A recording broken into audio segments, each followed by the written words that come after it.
Good morning, Lloyd, and welcome back to the studio for another episode of Positively Geared. Hi, Armando. How you going? Very well.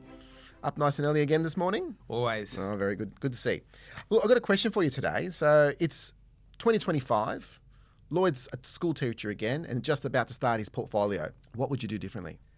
What I'll do differently? That is a very good question. Well, really, I guess the first thing to do is I'd probably take some advice, because that's something I didn't do in the first place. So just to take everybody back to how I started, first property I bought was an apartment. I actually lived in that for about 5 years.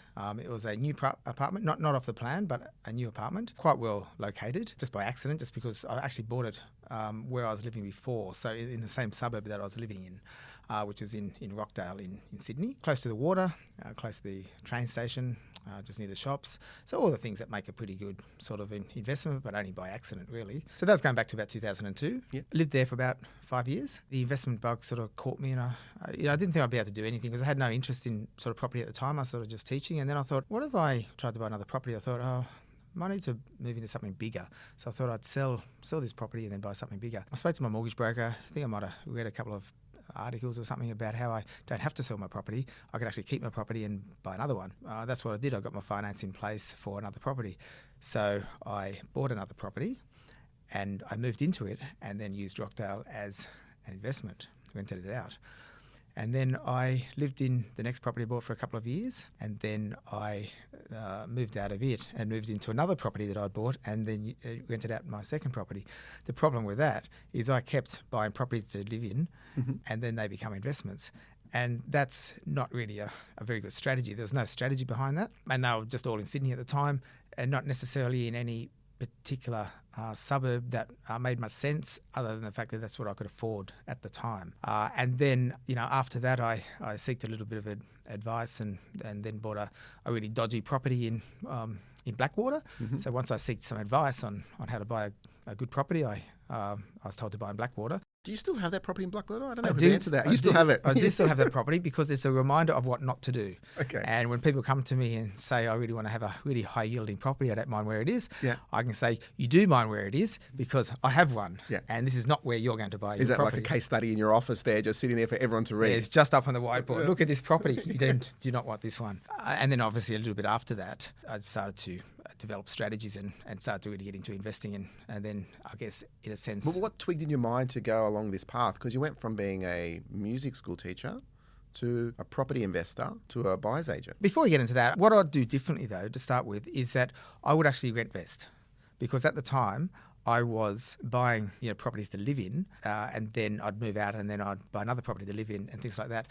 The better strategy that I'd recommend and that I would recommend for people today is to actually rent vest. So just I could have just rented somewhere to live in Rockdale or somewhere close to Rockdale, and then I could just buy investments that made sense around the country rather than just in Sydney. So I just didn't really have any strategy at the time, but we can get into that. But in terms of why I got into investing, that was really because I felt that as a teacher and the income I was getting, I couldn't see myself having good future financial independence from that.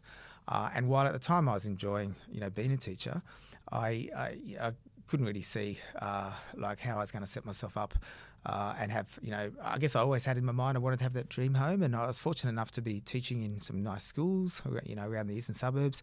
People had these massive houses and they had like swimming pools in their houses. I mean, some of them might have had sharks in the pools, and who knows what they had. And, big cars, and I thought, how do these people afford these things?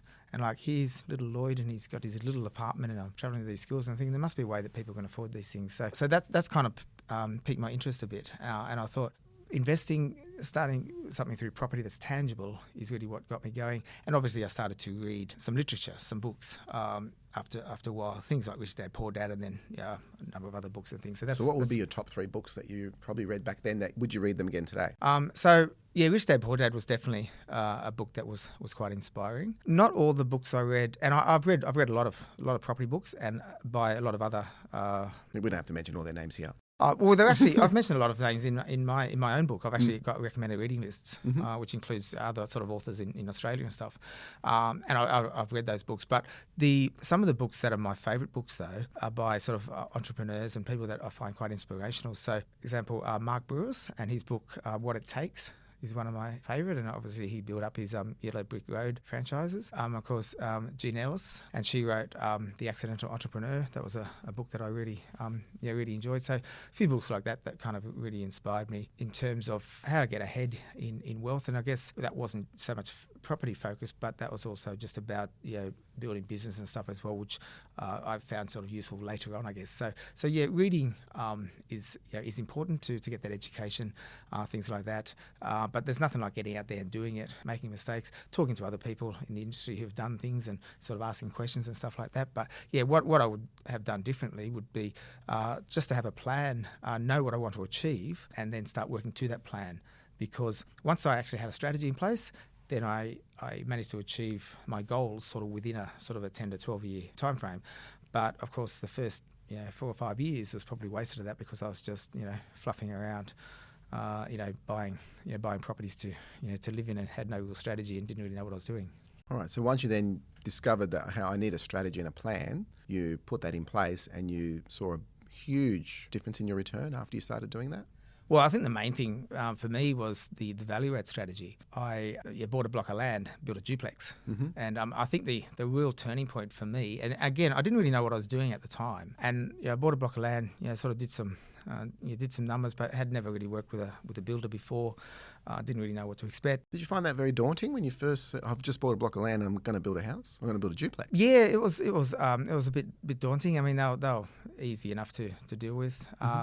Council was tricky, especially when council come back with what I thought was pretty silly things at the time, like they want a certain different type of plant planted in the front yard, or different type of landscaping, or they wanted the orientation of the lounge rooms to be different and stuff like that. But the kicker for me was when I made twice as much money in terms of equity in my first duplex development as what I was making as a teacher at the time. In terms of raw numbers, I was earning about 70K as a teacher, and I made about 140K in equity. Now that's nothing compared to a lot of the duplex deals that we do these days, sort of thing. But at that time, that was a good outcome, and I certainly felt happy with it. Basically made twice as much in terms of equity as what I was earning the whole year as a salary in terms of my work. And I thought, I'm onto something here, so I just need to repeat that process. That really got me going and piqued my interest. That doesn't necessarily mean that things suddenly took off and everything's... Do you think it changed your mindset though to say, hang on, this is definitely possible, it's doable, I've made some substantial money, I've got to do this again? Absolutely. It did change my mindset. Even with that equity I made, I managed to refinance some of that equity out, and that helped me buy another property. And then I ended up going to another duplex deal and things as well. So I used that equity to do another property, and then the following year I bought 3 or 4 properties. And granted, back then your serviceability was a bit different. Getting lending from banks was a bit different than what it is today, so I'm certainly not comparing then to what things are today. It's still very doable to do these things today because I still do them and my clients still do them. Just generally in terms of the way things were then, it was definitely something that really did get me going. And then I started to invest in different markets, and I didn't just do duplexes. I used those funds quite sensibly, and that's when I decided to also invest in other sort of blue chip markets. I bought my first investment in the Brisbane market at the time, and that was going back quite a while. I've still got that property. So started to grow into different markets and build that portfolio from there, and then started to set a plan. And it wasn't long after that where I decided that teaching forever is not really for me. Yep. And I thought I really wanted to sort of set a plan to retire and just do this property thing full time. So how many years from once you started to when you stopped teaching, how many years was that? Well, from when I bought my first property, that was probably 13 years. But I think probably if I had the right strategies in the first place, then that probably would have all been sort of achieved in sort of 9 to 10 years. I kept growing the portfolio after that, but essentially once I had the right strategies in place, I managed to sort of get to what my goals, my passive income goals were at the time, which is basically replacing my teaching income. I was able to retire from my teaching and then just keep sort of investing in property and going from there. I didn't have the ambition to be a buyer's agent at the time, or to grow a buyer's agency. That was not ever I part read of the that in your plan. book that it sort of just fell on you a little bit, where people started coming to you and asking you, well, what should I do? What should my strategy be? Well, that's exactly right. So the way that kind of happened is, I guess initially I used to talk a lot about property at home, and my wife, Renee, sort of said, I'm sick of you talking about property, you should write a blog about it, so that I don't have to listen to you talk about property all the time. So I ended up writing blogs, and the blog was actually called Oz Property Powwow. So that was actually the name prior to actually starting our company, Oz Property Professionals. It was called Oz Property Powwow. And I was just writing blogs, putting it out there. I didn't have any SEO or anything on it, so it probably wasn't getting too many readers or anything like that. I didn't know anything about that stuff back then. But it had a few readers because I was getting people contacting me wanting to know a little bit more. And then I was featured a little bit I know I was on sort of 2GB radio at one stage, and I was on maybe the API magazines as an investor that I'd been doing a bit of successful stuff. And then I just had sort of people contact me saying, I just wanted a little bit of help. And that's kind of how things started. And what help did they sort of want when they first contacted you? Did you find the questions were quite similar they were asking you? Well, people just wanted to know a little bit more about what I'd done, how did I go about building a duplex, and some of them wanted to know if I could help them. And at the time, I didn't have any property qualifications or a license or anything like that.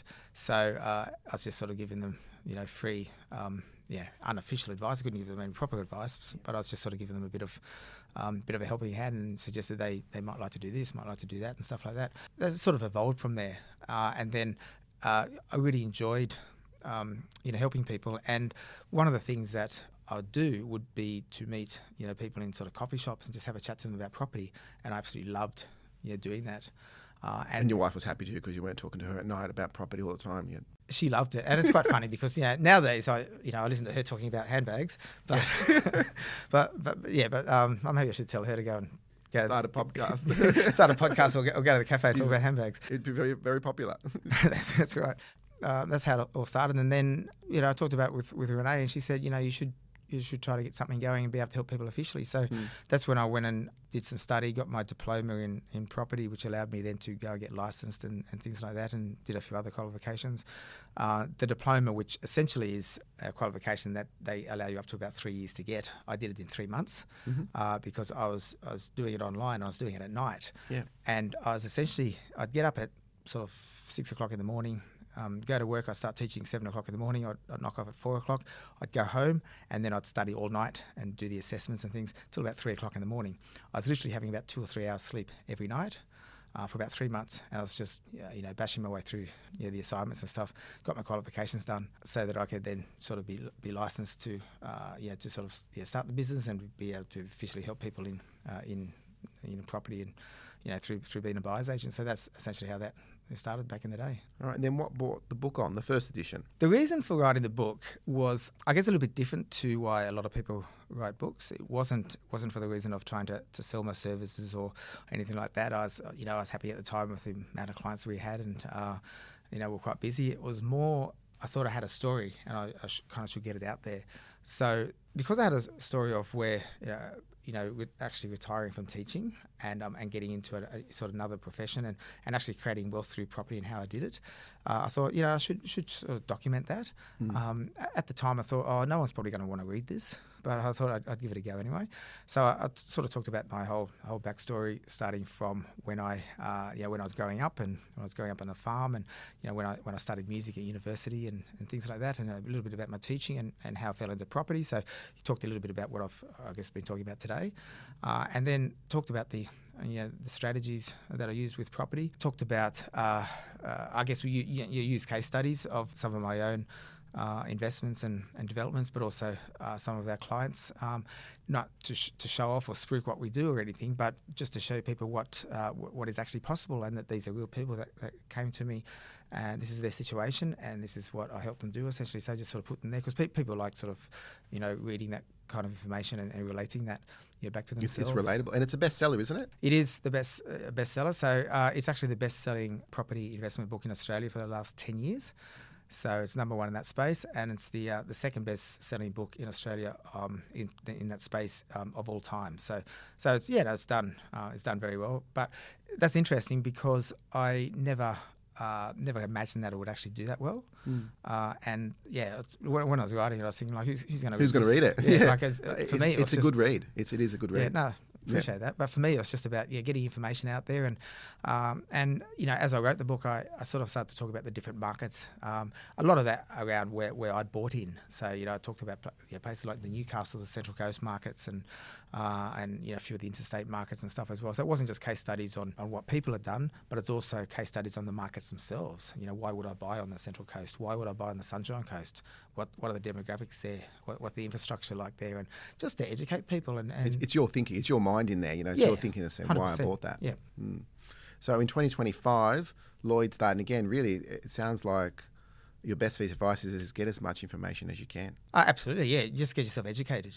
Don't jump in there without getting yourself educated. Get some help, and do some reading. Do some reading. Talk to people.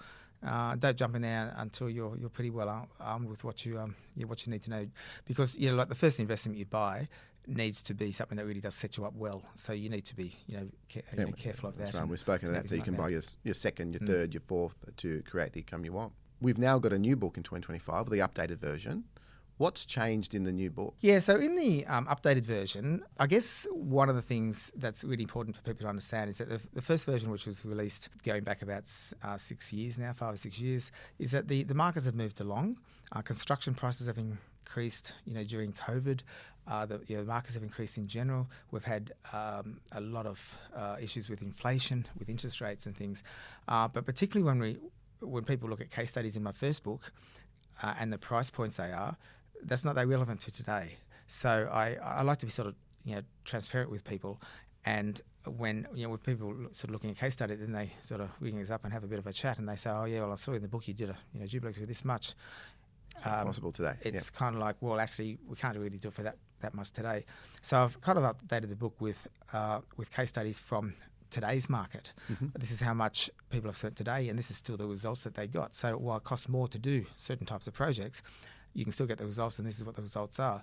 But I also talk a lot about the interest rate climate, and also inflation, and the effect that's had on interest rates, and where the RBA needs that to be so the interest rates start coming back, and of course talked about the increase in construction costs and the supply chain delays and stuff, so making that all relevant. But the other thing that's also important is where to invest. So one of the things that I do talk a lot about in the books, as I mentioned about the first one, is sort of my ideas on where to invest. So do you think that's changed since the first edition to second edition? You've changed where you think you should invest? Yeah, absolutely, because I do like to go where the research and the data is pointing. Looking at the infrastructure, the population growth, the jobs growth into markets, how much the government is investing into a market, and everything like that. So, for example, in the new book, there's a complete chapter on Brisbane and how the Olympics are going to affect Brisbane. And that's quite an interesting read for people, I think. Whereas previously I sort of talked about Newcastle and Sunshine Coast markets. Now, those markets are still fine, but the Sunshine Coast market has really had substantial growth, not necessarily a place I'd be tipping as the number one place to invest now, because it's already had substantial growth. But I think there's good long-term growth to be had in somewhere like Brisbane.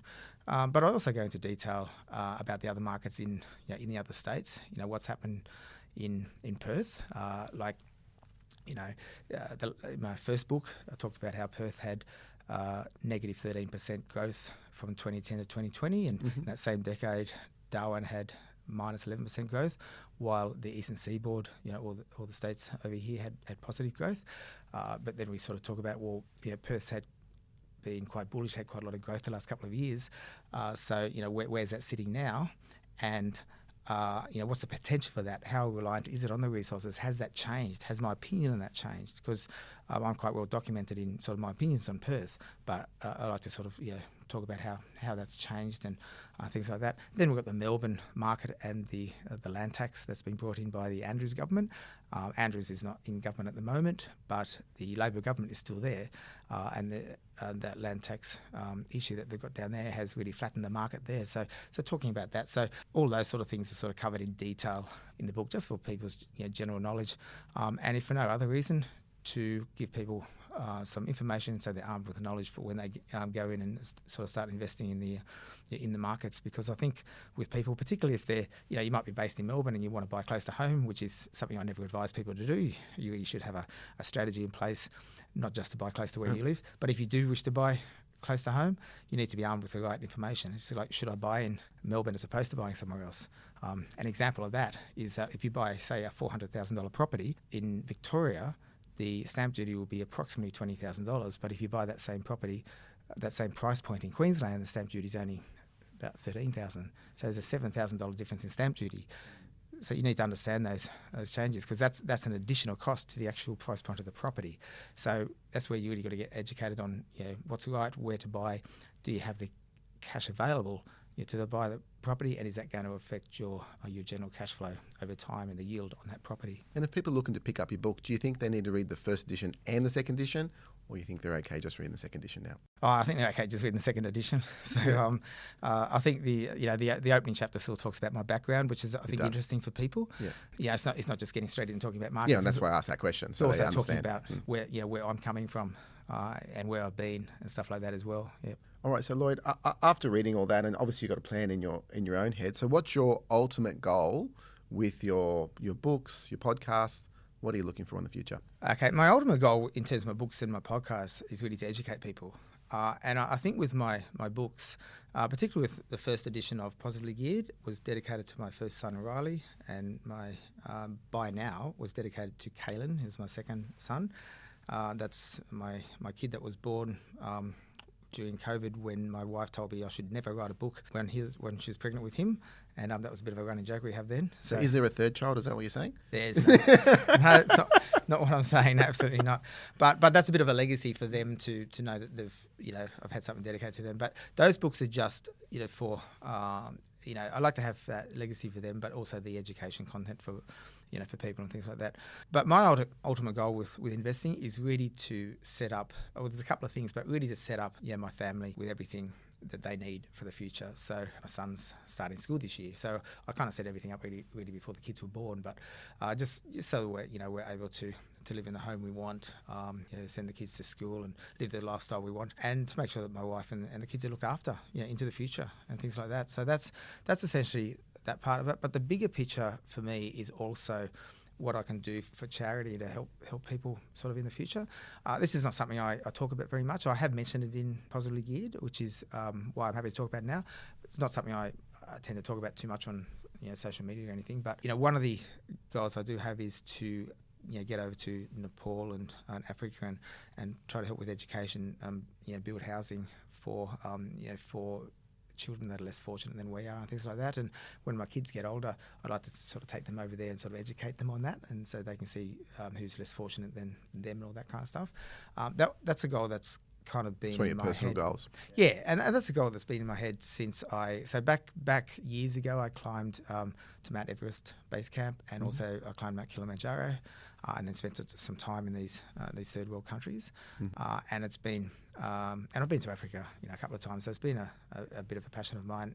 COVID kind of got in the way of being able to get over and do things at the time, and then I didn't know it at the time, but then of course since then I've had kids, and that kind of gets in the way. I've been able to take too many overseas trips, but the bigger picture is being successful with property, and I guess this is where my business comes into it a bit too, is it gives me the leverage and the time and the money to be able to get over and help people like that. Because people often ask me, why do I do this, like in business, when I could just be sitting on a beach being retired, and essentially like I couldn't just sit on the beach and do nothing, because I'd be bored. Yeah. But the other thing is that there's always a bigger picture for what I'm trying to do.